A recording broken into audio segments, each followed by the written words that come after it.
Okay, so last time, so we discussed about the elimination reaction of alcohol. So there's two ways to prepare our alkene. One is the elimination of the alkyl halides. We have the dehydrohalogenation, and the second way of preparing your alkene is via the dehydration process. And we've discussed that with this, we eliminated water, and that's dehydration, of course. So in the presence of heat, and we've learned on the factors that would affect on the elimination reaction for the dehydration of alcohol, and we've learned on whether primary alcohol, secondary and tertiary alcohols, and which in the case of dehydration would favor the 3-degree alcohol. And then there is some primary and secondary alcohol that would undergo rearrangement, and we will discuss that today. So there's two kinds of mechanism for the dehydration of alcohol, similar to the E1 and E2 of the dehydrohalogenation.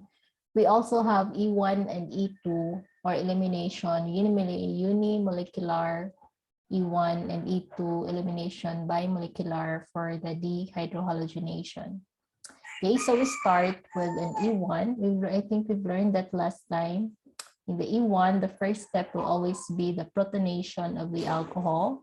So you see from the alcohol point of view, you will have a neutral alcohol. In the protonated alcohol, you will have a charged alcohol. And of course, the O will have 3 bonds and a positive charge. It will, as a nucleophile, it abstracts proton from the acid, H3O+. Okay, the H+ that is already solvated with water, that's the H3O+. This is the acid form, the dissociated form of the acid. So it will abstract the proton, and it will have a protonated, we will get a protonated alcohol with a positive charge, 3 bonds for an alcohol. Of course, you review on the Levy's structure. And then from the protonated structure, you get your carbocation. From the carbocation, then the base can abstract the proton to get our double bond. So the base with an electron pair will abstract the proton adjacent to the positive carbon. You have, that is the beta hydrogen, and then we form a double bond. So there are 3 steps in the mechanism of the E1 reaction. Okay, and we've learned that, I think in chapter 6, that one of the ways to stabilize our carbocation, there are 3 ways to stabilize. Number 1 is the hyperconjugation. You review that in chapter 6. The second one is the electron donating inductive effect. Whenever we have an CH3 alkyl, CH3 or any alkyl groups adjacent to it, they can induce their electron density towards the positive carbon.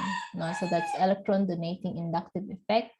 The first one is the hyperconjugation. The hyperconjugation also is would occur whenever your carbocation would have an sp3 carbon also. Okay, so you have that. And the third one, of course, is the delocalization whenever your carbocation is adjacent to a double bond, but we will not discuss that. So that's what we've learned in chapter 6. And of course, for the stability of the carbocation, you will have the 3-degree carbocation is much more stable than the 2, than the 1, than the methyl. And for reasons that I have already mentioned, we have already discussed that in chapter 6. Now, there are 3 factors that could stabilize our carbocation. And of course, if you look at the free energy diagram of the 3 kinds of carbocations, the transition state that would lead to the formation. Okay, remember this, before we get our product, and you have your carbocation.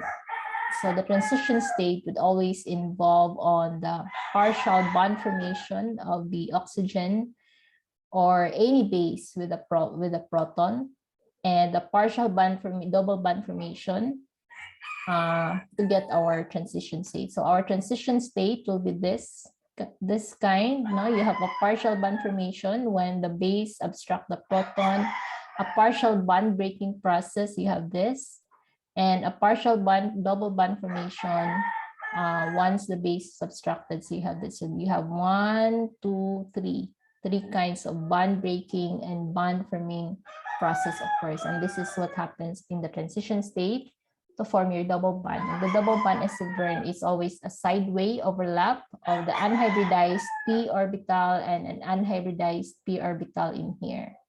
Okay, there is a pp sideways overlap. This is not a sigma bond. You can review that in your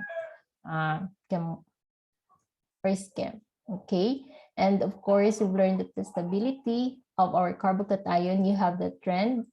And from the energy diagram, the transition state actually, why it would also be more stable when we have a 3-degree carbocation here. Okay, this one is our carbocation.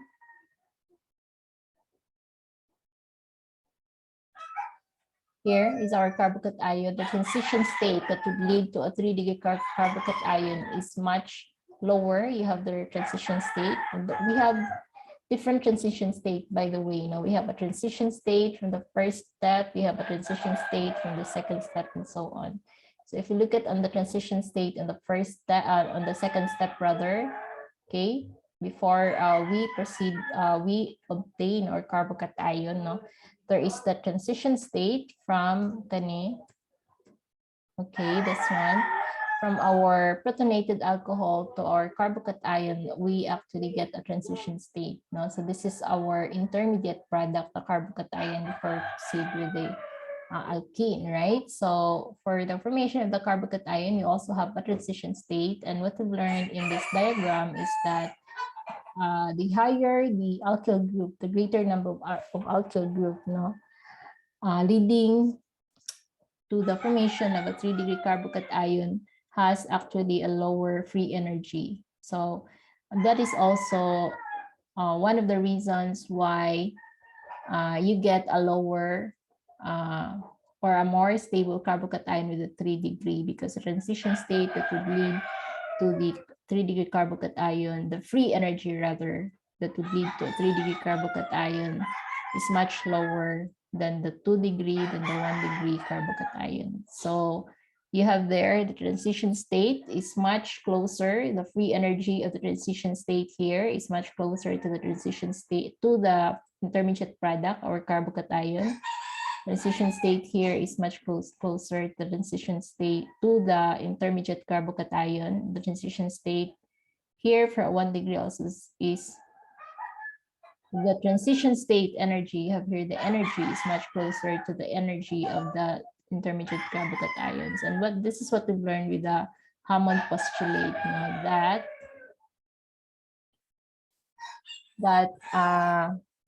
the product will be closely related to the transition state, or transition state should be related to the carbocation, or close in structure to our rather product. The transition state would have a close structure to that of our product. And as I have mentioned earlier, and by the way, this is the summary of the mechanism, as I've mentioned earlier, gabalik-balik ko, know that the transition state that lead to a tertiary carbocation is lowest in free energy because it resembles the carbocation that is lowest in energy. And this is what we obtain here, okay?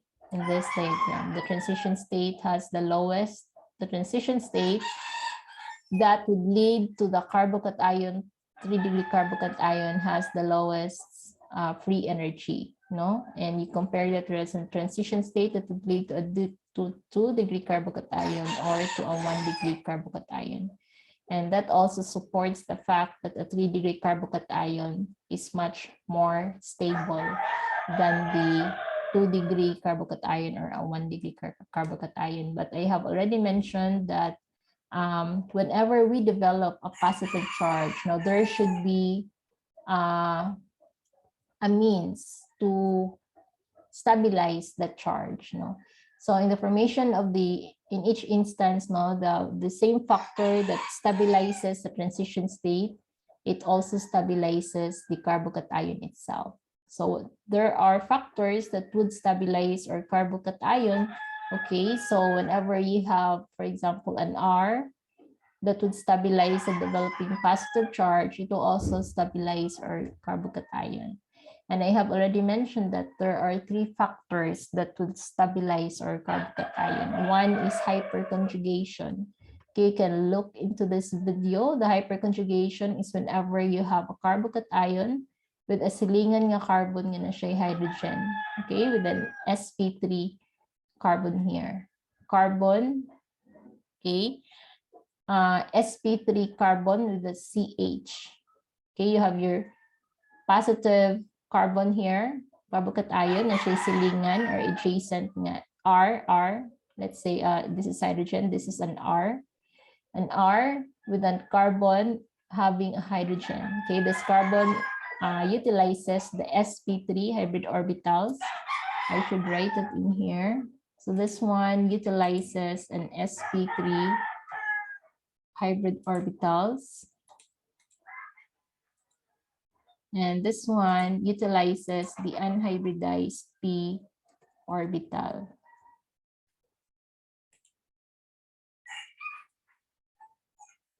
Small p. Okay, so when they are adjacent, you have a carbon that is sp3 hybridized with an electron sa iyahang sp3 s bond, no? So this one will try to overlap with this adjacent vacant p orbital. And it will somehow overlap its electron density. You can watch on the video how the electrons are trying to move to share this sp3s orbital, no? Will try to share its electron density with the adjacent vacant p orbital here. And this is passively charged, and similar to how the pi bond rather is being made with the sideway overlap. That is how also the hyperconjugation occur.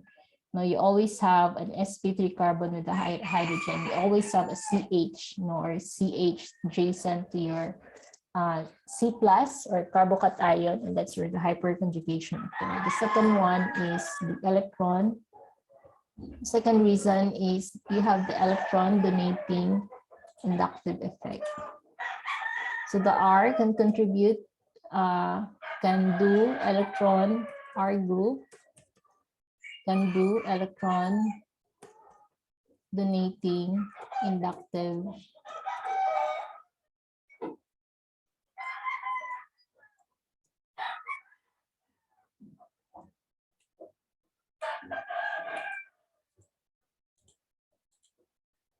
Okay, so the R group can do electron donating inductive effect. It can donate electrons to itself, and it can stabilize the developed positive charge on your transition state as well as your carbocation. Okay, so here is a transition state leading to a 3-degree carbocation. Here is a transition state leading to a 2-degree carbocation.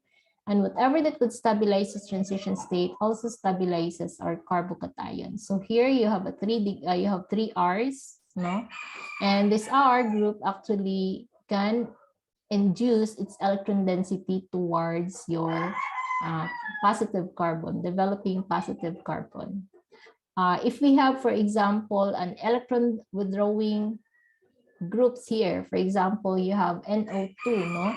It can actually destabilize more your carbocation. Why? Because it will donate the electron density. The arrow would be, if R is not R alkyl groups, so if R is other atoms such as NO2 or any electronegative atom, no, it can withdraw with an alkyl having an electron, with an alkyl having an electronegative atom, it can induce the electron away from this carbocation and it will destabilize. So if we have an R group with no electronegative atoms, then it can induce electron density towards your carbon, which develops a positive charge. So that's what we call as electron donating inductive effect. And again, another reason is the hyperconjugation. conjugative stabilization, or what you call that one to be hyperconjugation, as I have mentioned here. You can watch on the video. Okay, and I have again mentioned that the third one is the pi electron delocalization if we have a double bond or a triple bond adjacent to our positive carbon. But in this case, we still don't have a case where we have an adjacent double bond.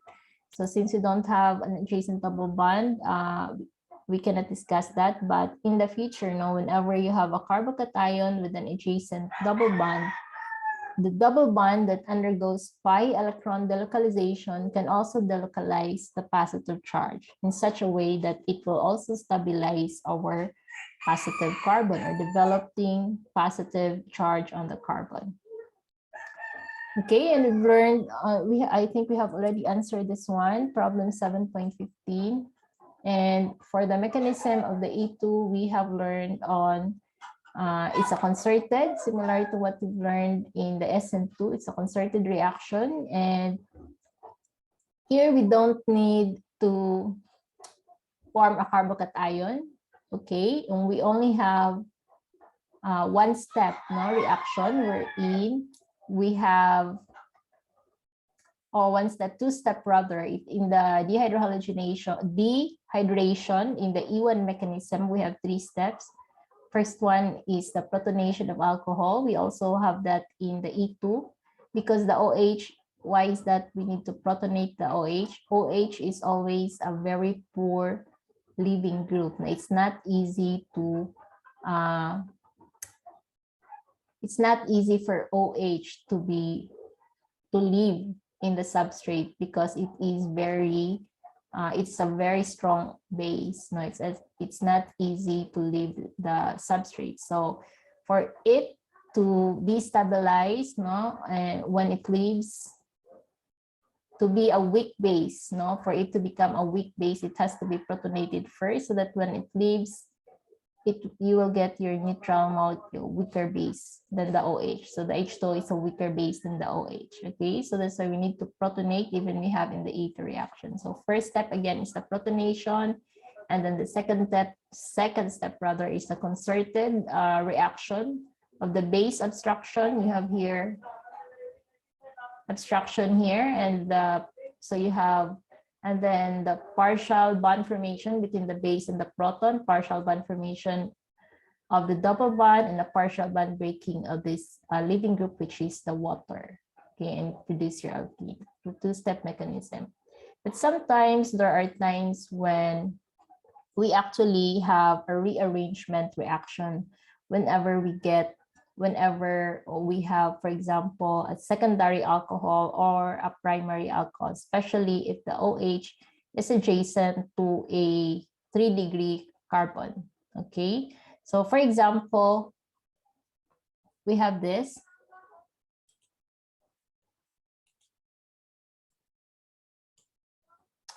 Let's say we have this reaction here.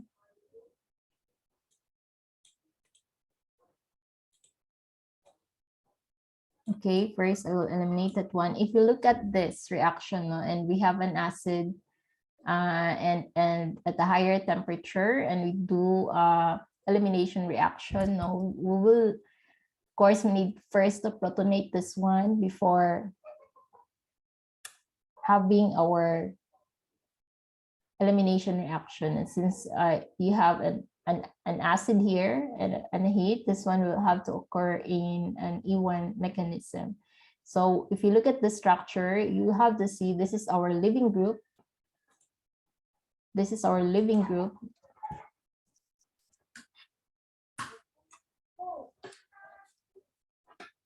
Okay, so our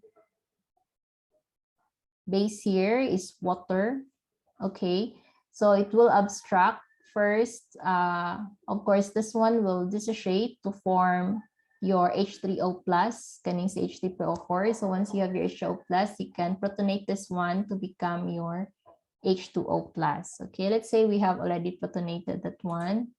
And if we just simply have to look at this reaction here, And once you protonated this, we already leave this one and it's as a carbocation. Okay, let's say we have already eliminated this. And what we have already, let's say we have already protonated and this becomes already your H2O. And so it's easy to leave. So we have already our carbocation. Okay, this carbocation, once you have your,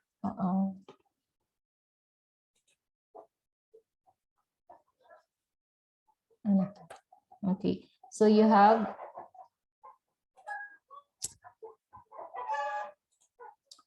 your carbocation here, and so you have your, see, you have your adjacent or beta proton, no? So if you have, for example, your base water to eliminate this one, okay, it's what you will have to get, what you will get now if you have your base to abstract this, and you get your double bond. Okay, that base, our base, let's say water, okay, and you should get this structure.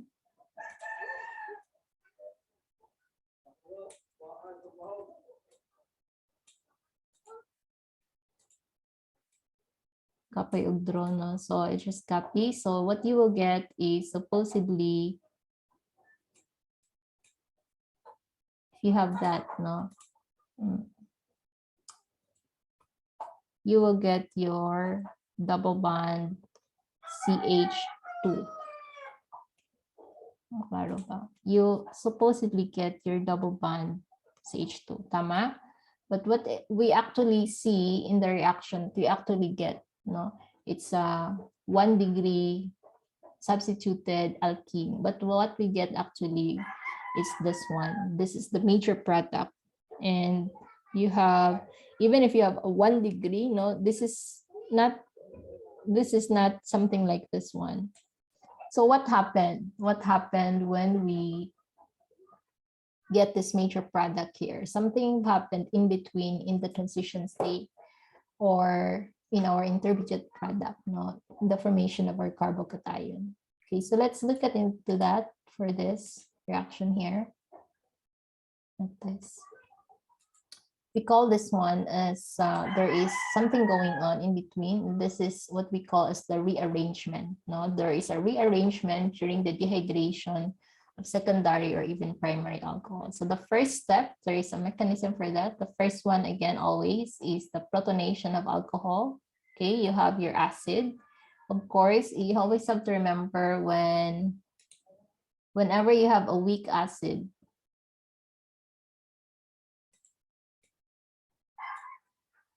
whenever you have a weak acid like your HA, any acid, no, in water, it will dissociate to form your H plus and its conjugate base, right? But of course, in water,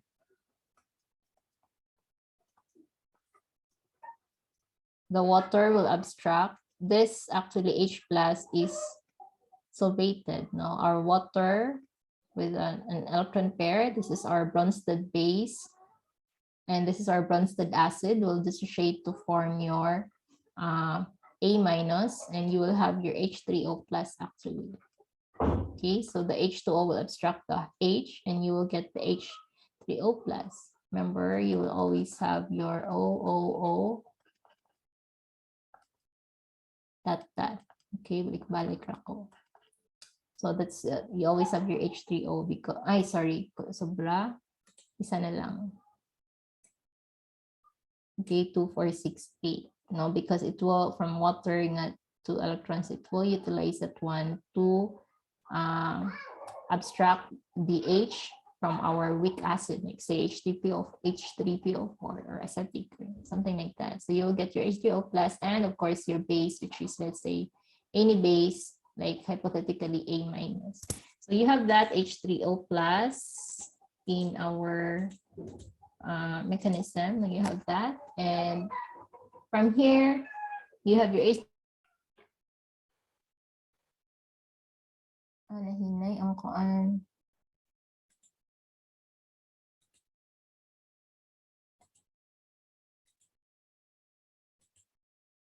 Can you still see my screen?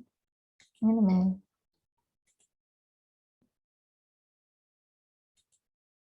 Wala pa, ma'am.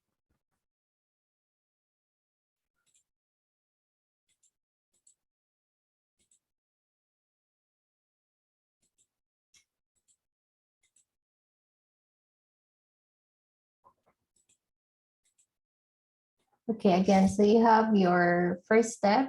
The same with the E1 mechanism is E1 or E2. It's always the protonation of your alcohol. And the second one is similar to the E1 mechanism. No? We have the formation of the carbocation. Once you have a protonated alcohol, it's easy for the H2O plus to leave our substrate. Why is that? No, it also needs to stabilize the developed positive charge on the oxygens. It has to relieve by itself. That is the driving force. We always have to think what would be the driving force. Now,